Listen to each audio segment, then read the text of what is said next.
महाराष्ट्रामध्ये स्वराज्याची ज्योत निर्माण केली अशा शहाजींच्या पत्नी महाराष्ट्राच्या आऊसाहेब, ज्या माणसाने शून्यातून स्वराज्याचं विश्व निर्माण केलं असे हिंदवी स्वराज्याचे संस्थापक छत्रपती शिवाजी महाराज.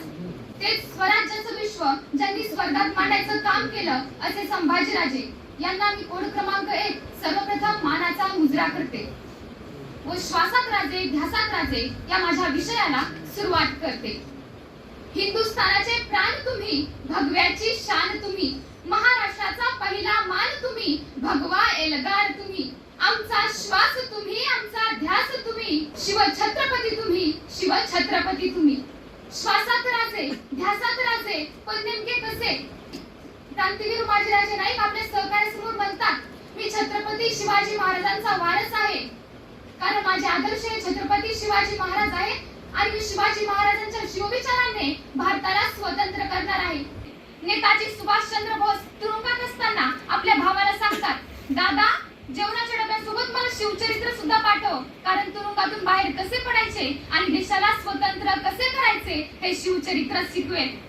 क्रांतिसिंह नाना पाटील सांगतात, साताऱ्यामध्ये आम्ही भरलेले प्रति सरकार हे जरी आमच्या सर्वांचं यश असलं तरी सुद्धा ऊर्जा आम्हाला शिवचरित्रामुळे मिळालेली आहे.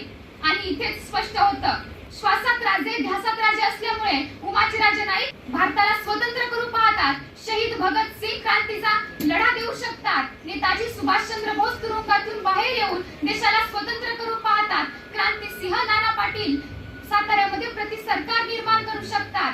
आणि हे सगळं होऊ शकतं ते छत्रपती शिवाजी महाराज आपल्या श्वासात आणि ध्यासात असल्यामुळेच. अहो, ते उत्तर भारतातल्या सुलतानाचा स्तुतिपाठक कविभूषणला शिवाजी महाराजांबद्दल कार्य कळतं. तो शिवाजी महाराजांवर फिदा होतो, तो सरळ महाराष्ट्रात येतो आणि जगदीश्वराच्या मंदिरात बसून शिवाजी महाराजांवर कविता करतो, काव्य रचू लागतो. आणि एके दिवशी एक माणूस जगदीश्वराच्या मंदिरात दर्शनासाठी येतो आणि कविभूषणला म्हणू लागतो, कोण तुम्ही? कविभूषण, कुठून आलात? उत्तर भारतातून. कशासाठी आलात? शिवाजी महाराजांवर कविता करायला, काव्य रचायला. वा, आतापर्यंत किती कविता केल्या? भरपूर. मग एखादी म्हणून दाखवता का? हो, का नाही? मग ऐका. इंद्रजी बीजंभ पर वाढव सुअंभ पर रावण सरंभ पर रघुकुल राज है पौन बारी बाह पर संपुर तिनाह पर जो सहस्त्र बाह पर राम द्विजराज है दावा द्रुमदुंड पर चिता मृगझुंड पर भूषण विदुंड पर तैसे मृगराज है तेज तम अंश पर कन्न जिबी कंस पर त्योमली छवंश पर शेर शिवराज है, शेर शिवराज है. आणि समोरच्या माणसाला कविता आवडली. समोरचा माणूस कविभूषणला म्हणू लागला, पुन्हा म्हणली, अजून म्हणली, परत म्हणली आणि कविता म्हणून कविभूषण थकून गेला आणि समोरच्या माणसाला वैतागून म्हणाला, कोण तुम्ही? समोरचा माणूस म्हणाला, मी शिवाजी महाराज. अरे, तू जितक्या वेळा कविता म्हणणार होता ना तितके लाख मी तुला देणार होतो, कशाला कविता बंद केली? त्यावेळी तो माणूस म्हणाला, महाराज लाख रुपये मिळवण्यासाठी नाही, पण लाख मोलाच्या माणसाचा सहवास मिळावा म्हणून कविता तयार केली. कोणी लिहिली कविता? उत्तर भारतातल्या सुलतानाच्या स्तुतिपाठकाने, जो फक्त आणि फक्त शिवाजी महाराजांच्या कार्यावरती फिदा होतो आणि महाराष्ट्रात येऊन शिवाजी महाराजांवरती एवढं सुंदर काव्य रचतो. तर नक्कीच छत्रपती शिवाजी महाराजांचे विचार जर आपल्या श्वासात आणि ध्यासात असतील तर आपणही आपल्या जीवनामध्ये यश प्राप्ती नक्कीच करू शकतो. चांदवड जवळ कनेरागड नावाचा किल्ला आहे आणि महाराजांनी त्या किल्ल्याची सुभेदारी दिली रामजी पांगेराला. महाराजांना माहिती होतं हा रामजी पांगेरा मरेल पण किल्ला जाऊ देणार नाही. अगदी झालंही तसंच. महाराजांना खबर कळाली, रामजी पांगेराचं लढता निधन झालं. महाराजांना वाटलं रामजी पांगेराच्या त्या 80 वर्षाच्या म्हाताऱ्याला भेटून यावं.